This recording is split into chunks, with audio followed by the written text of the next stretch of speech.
Hello guys, welcome you all on my YouTube channel. तो कैसे हैं आप सभी? आई होप बहुत बढ़िया होंगे। हाजिर हूँ एक और नई वीडियो के साथ। Pharmaceutics D pharmacy first year. और पिछली वीडियो में हमने इंट्रोडक्शन टू फार्माकोपिया पढ़ा था। इस वीडियो में हम इंट्रोडक्शन टू इंडियन फार्माकोपिया पढ़ेंगे। इस वीडियो में हम इंडियन फार्माकोपिया की इंट्रोडक्शन पढ़ेंगे और नेक्स्ट जो वीडियोस होगी उसमें हम एडिशन पढ़ेंगे। 9 एडिशन है, दो दो एडिशन करके। एक में 3 एडिशन आएंगे क्योंकि नाइन्थ अभी अभी आया है 2022 में, तो उसके बारे में ज़्यादा नहीं पढ़ेंगे। ठीक है, थोड़ा सा पढ़ेंगे। बाकी अगर आपको एग्जाम में आता है तो आपने 9 के 9 एडिशन लिखना है, लेकिन नाइन्थ अगर आप थोड़ा सा भी लिखते हैं वो भी सफिशेंट है। सो स्टार्ट करते हैं इंट्रोडक्शन टू इंडियन फार्माकोपिया। आपका टाइम भी कीमती है, मेरा भी कीमती है, तो वेस्ट ना करते हुए शुरू करते हैं। The historical development of pharmacopoeia in India traces back to 1563। 1563 से ही ट्रेसिस हो गया था जो डेवलपमेंट थी फार्माकोपिया की, मतलब शुरू हो गई थी, एक तरह से शुरुआत हो गई थी। क्रेडिटेड गोज टू गार्सिया डा ओर्टा, और पोर्टुगीज फिजिशियन कम टीचर। ठीक है, गार्सिया डा ओर्टा जो थे एक पोर्टुगीज फिजिशियन थे, और वो साथ ही साथ में टीचर भी थे, जिन्होंने जो थे इसकी शुरुआत एक तरह से कर दी थी। ठीक है, उसके बाद आता है the history of IP begin in 1883। 1883 से जो थी हिस्ट्री जो थी बिगिन हो गई जब committee of east India company dispensary ने जो था recommend the publication of pharmacopoeia, जब उन्होंने जो थी सिफारिश कर दी कि पब्लिकेशन के लिए, फार्माकोपिया की पब्लिकेशन के लिए सिफारिश की या बोला। ठीक है, रिकमेंड का मतलब है सिफारिश। ठीक है, ईस्ट इंडिया कंपनी डिस्पेंसरी ने जब सिफारिश की या बोला, तब जो थी आईपी इंडियन फार्माकोपिया की शुरुआत जो थी हो गई। The Bengal pharmacopoeial and journal conspectus of medicinal plant, ठीक है, was written by the WVO Shaughnessy and publisher by Bishop's College Press, Calcutta in 1884.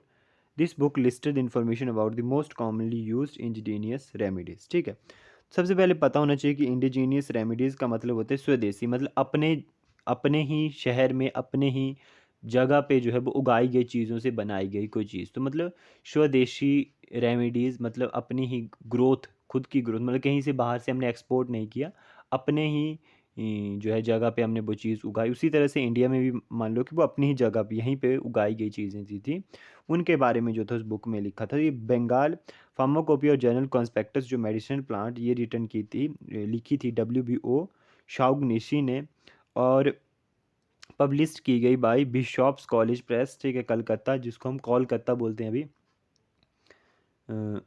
इन 1884 में। ठीक है, उसके बाद था this was followed by IP 1868। इसके बाद 1868 की आईपी जो थी फॉलोड हुई। ठीक है, written by Edward John Baring. Edward John Baring ने जो थी वो 1868 में जो थी आईपी लिखी, विच कवर ड्रग्स ऑफ बीपी, जिसमें जो थी कवर्ड थी ड्रग ब्रिटिश फार्माकोपिया 1867 की, and indigenous drug used in India, जो भी स्वदेशी ड्रग्स थी भारत में यूज़ होती थी वो सारी जो थी इसमें लिखी गई थी। नेक्स्ट है the supplement of India, sorry IP, जो इंडियन फार्माकोपिया 1868 में आई। उसके बाद एक और सप्लीमेंट, उसका एडिशन, सप्लीमेंट का मतलब होता है एडिशन, अमेंडेंट। ठीक है, कि मतलब उसमें कोई सुधार किया। जैसे मान लो मैंने कोई बुक लिखी, माय बेस्ट फ्रेंड, पहली बुक लिखी 1868 में, मान लो आईपी का मैं एग्जांपल दे रहा हूँ। तो मैंने जब बुक लिखी अपनी माय बेस्ट फ्रेंड, तो मैंने उसमें 5 लाइनें लिखी, हो सकता है उसमें से 2 लाइनें गलत हो, उसमें थोड़ा सा सुधार भी किया, और 5 लाइनें थी, उसके बाद मैंने उनको साथ ऐड की 10 लाइनें, और 15 लाइनों की मैंने एक और बुक छापी, तो वो सप्लीमेंट हो गया उसी बुक का। ठीक है, मतलब वो बुक चलती रही, उसके बाद मैंने एक और बुक जो थी वो सप्लीमेंट के रूप में जो थी वो बना दी। उसी तरह से 1868 में जो थी, जो आईपी थी, उसका सप्लीमेंट जो था 1869 में आया, incorporating the vernacular names of the indigenous drugs and plant. ठीक है, वर्नाक्यूलर नेम होता है मतलब मातृभाषा वाले नाम। ठीक है, वर्नाक्यूलर का मतलब होता है मातृभाषा वाले नाम, जो भी अपने देसी नाम होते हैं जिनको आप बोलते हो। ठीक है, नेक्स्ट आता है in 1885 the British pharmacopoeia was made the official book of standard in India. ठीक है, ब्रिटिश फार्माकोपिया जो थी वो बनी थी official book of standard in India 1885 में। ठीक है, the colonial addendum of British pharmacopoeia was published in 19, ठीक है, 1000, which appeared as government of India. ठीक है, गवर्नमेंट ऑफ इंडिया मतलब 1900 में जो थी वो पब्लिश्ड हुई ब्रिटिश फार्माकोपिया, ठीक है, जो कि अपीयर्ड हुई as a government of India, ठीक है, एडिशन 1901 में, ठीक है। मतलब कॉलोनियल अडेंडम का मतलब भी भाई, अडेंडम का मतलब भी सप्लीमेंट ही होता है, ठीक है। तो ब्रिटिश फार्माकोपिया को जो है स्टैंडर्ड बना, क्योंकि उस टाइम अंग्रेज़ों का राज था तो उन्होंने अपनी ही इच्छा से जो भी करना था वो किया, ठीक है। उसके बाद आता है Bengali and Hindu version of London pharmacopoeia were available in India 1901 onward, ठीक है। 1901 से आगे की तरफ जो था बंगाली और हिंदू वर्जन जो थे लंदन फार्माकोपिया के वो अवेलेबल हुए। अब एक और बात मैं आपको यहाँ पे बताता हूँ। अगर मैंने आपको बहुत कुछ यहाँ पे जो है इस वीडियो में बहुत सारी इंट्रोडक्शन दे दी है, लेकिन आपको इतनी नहीं लिखनी, आपको मेन मेन इंट्रोडक्शन जो है वो पढ़नी है एग्ज़ाम के लिए, ठीक है। मेन मेन इंट्रोडक्शन जो आपको याद रहती है वो आप मेन मेन लाइंस जो है इंट्रोडक्शन जो है पढ़ सकते हैं, क्योंकि ये जो है इतना पोर्शन इसमें ये नहीं है कि ये ज़रूरी है आपको लिखना ही है, ठीक है। आप मेन मेन पढ़ सकते हैं, लेकिन मैंने सारी इंट्रोडक्शन दे दी, जो पूरा पढ़ना चाहें वो पूरा भी पढ़ सकते हैं। सो नेक्स्ट के ऊपर चलते हैं। आफ्टर वर्ल्ड वार 1914 से 1920 के बीच में फर्स्ट वर्ल्ड वार हुई थी। There was complete absence of any restriction on the quality of drug important, so manufacturer awarded took advantage of this situation at the time few laws were there have indirect connection to drug but they are insufficient. क्या हुआ कि world war first के बाद complete absence हो गई restriction की, मतलब कोई भी रिस्ट्रिक्शंस नहीं थी। तो जो क्वालिटी थी ड्रग इम्पोर्ट, क्वालिटी जो थी ड्रग इम्पोर्ट की, ठीक है, मतलब जैसे ड्रग आ रही थी कोई भी, ठीक है, भारत में, तो मैन्युफैक्चर जो थे उसका फ़ायदा उठा रहे थे सिचुएशन का, और कोई लॉ नहीं था तो उन्होंने क्या किया कि ये तो सस्ते में बेचना शुरू कर दिया, मिलावट करना शुरू कर दी, ठीक है, ड्रग्स में मिलावट। तो उससे जो थी वो जान को खतरा था, लोगों की जान को खतरा था, ठीक, क्योंकि उन्होंने जो था मैन्युफैक्चर ने जो था इंडस्ट्रियल जो थे वो ज़्यादा से ज़्यादा पैसा कमाना चाहते थे, क्योंकि वो कोई रिस्ट्रिक्शन नहीं थी। अगर आज कोई रिस्ट्रिक्शन नहीं रहती है, कोई लॉ नहीं रहता है, तो सभी यही करेंगे, क्योंकि पैसा ही सब कुछ हो गया है, मतलब पैसे के बिना कुछ है ही नहीं, मतलब जो मनी है उसको फर्स्ट प्रायोरिटी दे दी गई है। तो अगर रिस्ट्रिक्शन नहीं रहेंगी तो दिखती सी बात है सभी जो है वो एक तरह से मतलब गलत काम करेंगे और पैसा कमाना शुरू कर देंगे जितना हो सकता है। कि मतलब मान लो 2 दिन के लिए रिस्ट्रिक्शंस हटाए, तो सभी क्या सोचेंगे कि 2 दिन में जो है वो मतलब कितना ज़्यादा पैसा कमा सकें, कहाँ से कमा सकें। उसी तरह से ये हुआ कि जब रिस्ट्रिक्शंस ख़त्म हो गई या उनकी कमी होने लगी, लॉज़ ख़त्म होने लगे, तो क्या हुआ कि जो मैन्युफैक्चरर्स थे उन्होंने बहुत सारा फ़ायदा उठाया, एडवांटेजेस ली उसकी। At that time few laws जो थे वो आए कनेक्शन में, बट वो इनसफिशिएंट थे, मतलब उनका आना ना आना एक बराबर था, मतलब वो उन चीज़ों को जो थे वो ख़त्म नहीं कर सके। In order to take over the control of this situation a drug inquiry committee DEC was appointed in 1927। ये जो है MCQs में यहाँ से पूछे जा सकते हैं क्वेश्चन, तो याद रखें। By the government who recommended the publication of Indian national pharmacopoeia. Drug inquiry committee बैठाई गई 1927 में, और government who recommended the publication of Indian national pharmacopoeia. The government of India on 11th August 1930 appointed an Indian pharmacopoeia commission. 11th अगस्त 1930 में, याद रखेंगे 11 अगस्त 1930 में Indian pharmacopoeia commission जो थी, IPC जो थी, under the chairmanship of late colonel Ramnath Chopra, ठीक है, कोल का अर्थ यही है शायद, ठीक है, Ramnath Chopra, to see the issues in pharmacy in India. तो रामनाथ चोपड़ा जो थे जिनको बनाया गया इंडियन फार्माकोपिया कमीशन का जो था वो उनके अंडर दी गई, और फिर उन्होंने जो था इन इश्यूज़ को देखा, ठीक है, जो कि 11th अगस्त 1930 में जो थे वो अपॉइंट की गई। This committee in 1931 reported that there was no recognised specialised profession of pharmacy in India. ठीक है, इसने मतलब रिपोर्ट किया 1931 में कि कोई भी जो है स्पेशलाइज्ड प्रोफेशन जो है फार्मेसी में जो है इंडिया में नहीं है, ठीक है, no recognised specialised profession of pharmacy in India. उसके बाद क्या हुआ, उसके बाद हम चलते हैं इसके ऊपर।